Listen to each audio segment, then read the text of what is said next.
السلام عليكم ورحمة الله وبركاته. كسر هذا برنامج كمان هو أي ديرة كسر دونه سيد الله تربية ذي عرفت تربية وحقف بني آدم كأوح كستوه حمان آخر ريبة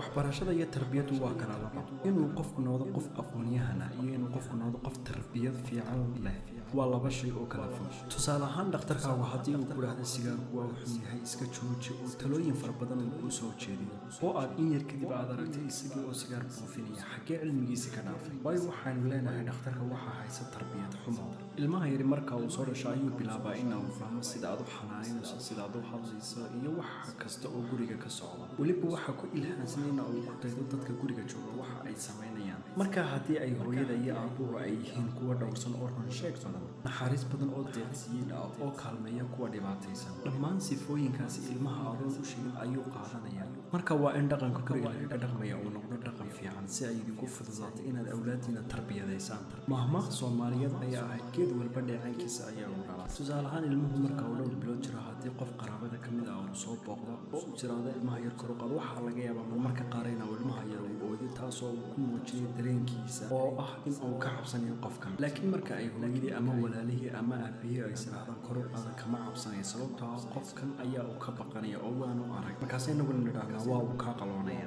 ilmaha yar way iska fududahay in aad maanta oo dhan aad waaniso oo tiraado hooyo sidan yeel iyo sidan yeel laakiin way adag tahay ilmaha yar ilaa xad in uu ku yeelo ama uu raaco waxa aad leedahay waayo ilmaha yar waxaa saameyn ballaaran ku samaysa waxa uu arkay laakiin waxa uu maqlaa saameyn ballaaran naftiisa kuma yeelato tusaale ahaan buugaagta carruurta waxaa ku badan sawirrada oo qoraallo kooban ay ku hoos qoran yihiin weliga iyo allaha ilmahaaga been ha u sheegin waayo haddii aad been u sheegtay isna berri ka maalin been ayuu kuu sheegaya oo markaad ku tiro hooyo xageed ka timo oo kuro hooyo iskuulkiiba kama isagoo aan iskuulkii ka iman oo dana kala raacay ama meelo kala timi marka mar kasta waxaad ku dadaashaa ilmahaaga inaad runta u sheegto oo aad u samayso ballanqaadyo runa iskuna day mar walba ilmahaaga inaad ka qanciso waxyaabaha aanad siin karin carruurtaad u cadaalad samee xataa haddii uu ka mid yahay carruurtada mid aad saa'id aad u jeceshahay waqtigan aynu noolnahay ummadda soomaaliyeed waa ummad dhexdooda naxariistu ay saa'id ugu yar tahay sababtoo ah markii ay yaryaraayeen ayaan la soo barin naxariista ama aan la soo naxariisan mahmaha soomaaliyeed ayaa ahayd geeridu waxa ay ku fiican tahay nin aanad garanayn iyo geeljirin hadalka waxayn ka fahmanaa inuu yahay geeljiruhu qof aan in yar oo naxariisa aan lagu tuhmayn marka ilmahaaga mar walba waa inaad u naxariisato haddii aad u naxariisato adigu aad naxariista ilmahaaga barta hadhow tole isaguna naxariis u naxariisanaya ummadda kale uu la noolaanaya ama bulshada uu naxariisanaya wuxuu noqonayaa qof naxariis badan laakiin ilmaha markii uu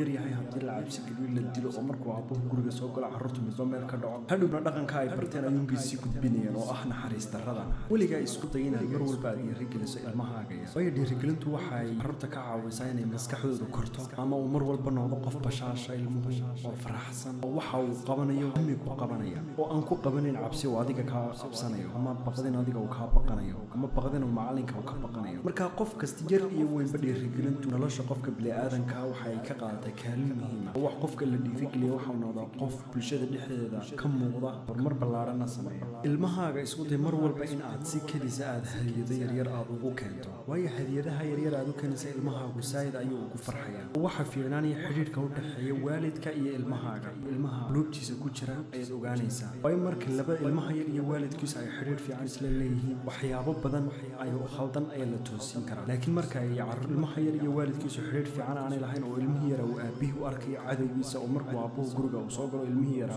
qol yar isku soo xidhaya waxa adkaanaysa ilmahaaga inaad ogaato waxa uu ku fiican yahay himiladiisa waxa ay tahay ayaa kugu adkaanaysa ismooralkiisuna ilmahaagu hoos ayuu dhacaya oo mar walba waxa uu kula noqonaya isku day mar walba marka aad shaqada ka timaado inaad waqti yar oo kooban aad ilmahaaga siiso waayo ilmahaaga markaad waqti kooban siiso adiga iyo ilmahaaga yar xidhiidhkeediin dhexeeya ayaa fiicnaanaya oo ka warayso maanta waxa uu soo qabtay iskuulka waxa uu ku soo bartay waxa uu soo sameeyey waxa uu rabo inuu marka weynaada uu sameeyo taasi waxay kaa caawinaysaa ilmahaaga si yar oo fudud inaad ku tarbiyadayso diinta islaamku waxayna fartay inaynu carruurta yaraan aynu salaada ku barbaarin ilmahaagu marka uu ka yaryahay 7 jir si uu marka weynaada uu salaada ula qabsado oo hadhow tolo ay caado ugu noqoto oo aanay salaada ku adkaan waxaad samaysaa ilmahaagu marka uu 7 jir ka yaryahay salaada ku agto oo ha ku arko adiga oo tukanaya waayo carruurta ilaahay waxa uu ku abuuray in ay ku daydaan waxay arkaan marka aad mar walba ilmahaaga ku ag tukato hadhow talo waxa ay kaa caawinaysaa sidii u noqon lahaa qof salaad badan oo salaada ooga